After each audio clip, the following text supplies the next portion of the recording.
Live from Waterford and Dungarvan, this is Waterford at 1 News. Good afternoon, I'm Sinead Aherne. Today's top stories: a man in his 40s has been stabbed to death in Carrick-on-Shore. The number of people being tested for the coronavirus should double this week. A Waterford manufacturer says more personal protective equipment could be made in Irish factories.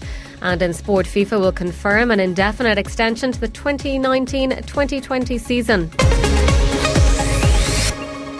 A man remains in Garda custody after another man was killed in Carrick-on-Shore. The man in his 40s was stabbed in an apartment complex late on Saturday night. He passed away this morning at the University Hospital Waterford, and a post-mortem examination is due to take place today. Tipperary TD Matty McGrath says it's especially tragic at this time. At this at any time outside of the coronavirus is, a shocking incident to happen in any community. And Carrick-on-Shore is a wonderful, small, tight-knit community who are doing their best and are coping quite well with the situation. And to think, this to happen, and I know somebody's been arrested, we don't know the circumstances, but, the community are in shock. The HSE says the number of people being tested for COVID-19 should double this week. There are now more than 200 clusters of the infection nationwide, as Stephanie Rowan reports. There have been almost 5,000 confirmed cases of the coronavirus here, and 158 people have lost their lives. Figures show people over the age of 65 are contracting COVID-19 the most. However, 11 babies have had the infection, 13 people aged between 1 and 4 and 35 people aged between 5 and 14. There are now 236 clusters nationwide. 57 of these are nursing homes.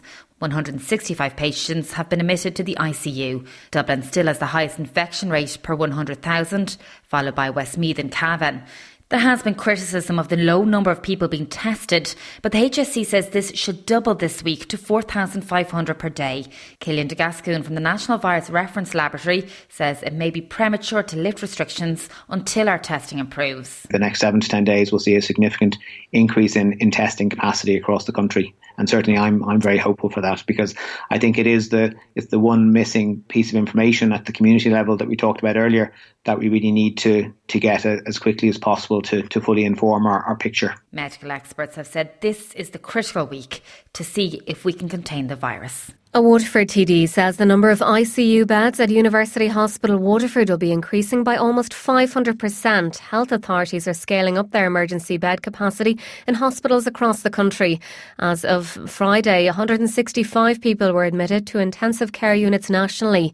Sinn Féin's David Culnan says UHW is preparing for increased demand. My understanding is that we will go from having 6 ICU beds to 35 ICU beds, and hopefully that will be enough to be able to treat the volume of patients, which is likely to increase over the next few weeks as we hit the peak of people who will contract the virus. He says a lot of work's ongoing to free up resources. We know that a number of cancer wards and other wards have been transferred over to Whitfield Clinic. Other specialties have been scaled back as much as possible, and the focus is obviously on treating as many of the COVID-19 patients as present as best they can and as quickly as they can. Beds are being freed up. 150 beds will be available this week that were not available last week. A lot of effort and a lot of work is being put in, not just by the management, but also by the frontline staff. People are being reminded that the Waterford Community Response Helpline is open 7 days a week. The free phone number is 1800 250 185 and is available 8am to 8pm. Tracy McAneny, Executive Librarian at Waterford Libraries, says the helpline is there if you need help with deliveries of groceries, medicine and fuel. This is a confidential service. It includes over a dozen agencies and is set up to help everyone across Waterford City and County who needs a little bit of help at this time. For medical queries, please ring the HSE, but for non-medical queries, contact the helpline, which is again 1800 250 185, or email covidsupport@waterfordcouncil.ie. A Waterford manufacturer says more personal protective equipment could be made in Irish factories if the government published guidelines on what to make. John Malloy runs the Azuri clothing firm in Waterford that started producing thousands of non-medical face masks.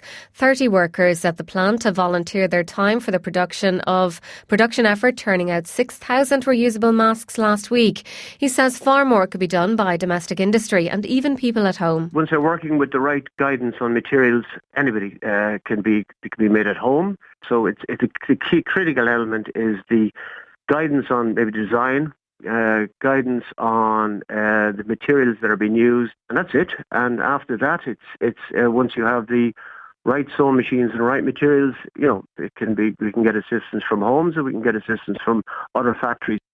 The Taoiseach believes some parties may be surprised at what Fine Gael and Fianna Fáil plan to pitch to them.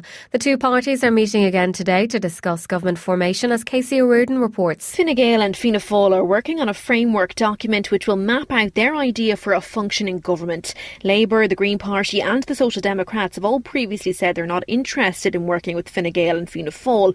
Taoiseach Simon Coveney told South East Radio that he's hopeful they'll reconsider once they make their pitch. I think might surprise a few people in terms of how open it is to quite fundamental change in a number of areas. I hope that perhaps some of those parties may change their mind and engage. The Taoiseach says the document outlines more than just a response to COVID-19. Not only COVID-19 and this emergency and the aftermath, but also responds to the demands for change that the electorate made during the recent election. Discussions will continue today as Fine Gael and Fianna Fáil work to finalise the document before presenting it to the other parties and independents for consideration.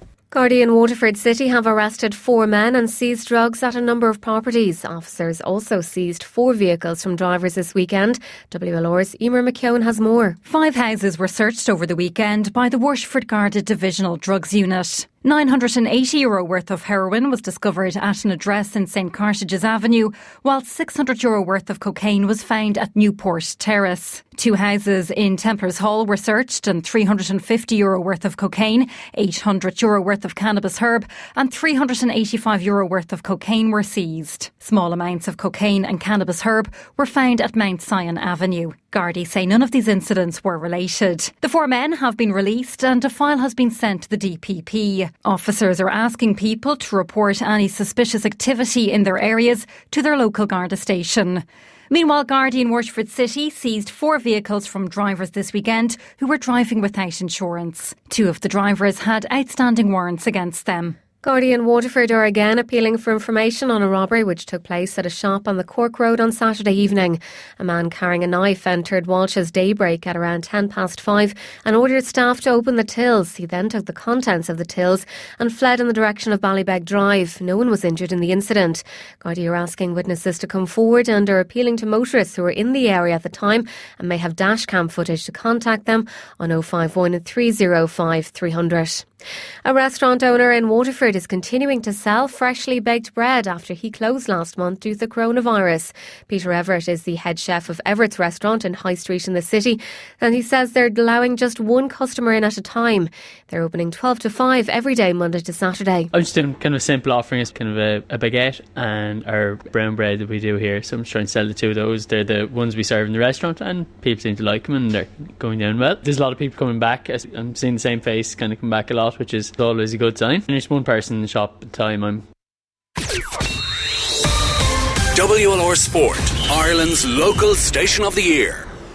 Starting with soccer, where FIFA will confirm an indefinite extension to the 2019-2020 season across the globe, according to The Athletic. World Football's governing body will reveal plans in the next 48 hours, with the game in limbo around the world due to the coronavirus pandemic. They will also allow each country's football authority to determine when campaigns can finish. The report adds that FIFA will also alter the dates of the summer transfer window and permit contract extensions for players whose deals run out on June 30th. Meanwhile, UEFA President Alexander Cheferin has warned the Champions League and Europa League could be abandoned if coronavirus restrictions remain in place heading into September. The preferred option will be to play the fixtures behind closed doors. In Gaelic games, Wexford hurler Lee Chin admits it could be a nervy summer if the GAA decide to do away with the round-robin championship format this year. All matches and training remain suspended due to the COVID-19 outbreak. The GAA is still hoping to complete its All-Ireland Senior Hurling and Football Championships by the scheduled final dates of August 16th and August 30th respectively. It looks all the more likely they'll revert to a straight knockout format, which Chin knows will leave no room for error. There's a lot of nerves, I suppose, and a lot of on-the-line stuff, I suppose, if it comes into knockout championship. It could be all over in 70 minutes, and a round robin, I suppose, gives you the chance to, even if you do have a setback in one of the games or so be it, you have another chance. And in golf, it looks like this year's PGA Championship will go ahead at Harding Park in San Francisco. The organisers are now looking to reschedule the tournament for August, according to reports in the US. It was originally due to take place in May, but was postponed last month because of the coronavirus. WLR asking you to stay at home. Our next bulletin is at